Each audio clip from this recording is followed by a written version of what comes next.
Chapter 14. All done with Don King, but not with fighting, inside and outside the ring. It's been said that you learn more from losing than you do from winning. I've never really been convinced of that. Frankly, I'd rather be a blissfully ignorant winner than a smart loser. But I learned at least one thing from my first loss in nearly a decade. I learned that Christy Martin had more value in the marketplace than I thought. Every successful athlete wants to be paid well. The more successful we are, the more we think we deserve.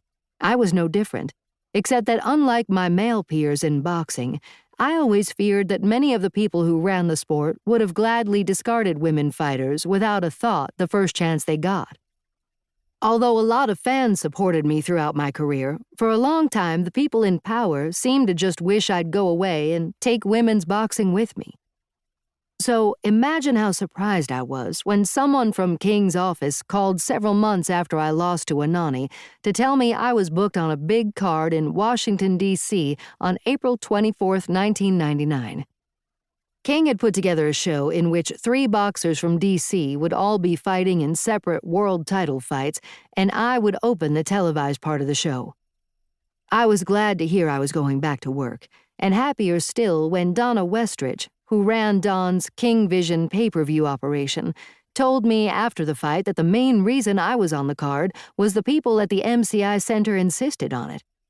That was surprising to me and good to hear. I was so ready to fight that night. I wanted to get the bitter taste of losing out of my mouth, and Don had given me a soft touch named Jovette Jackson, a young fighter with hardly any experience. When we came out for the first round, she put her hand out to tap gloves, and I drilled her with a right hand that dropped her. It wasn't exactly the best form of sportsmanship, but in boxing, the referee instructs you to protect yourself at all times. She didn't, and she paid for it. She got up, and I hit her with about 8 unanswered punches. The referee ran in there so hard to stop it that he knocked me down in the process. I didn't care.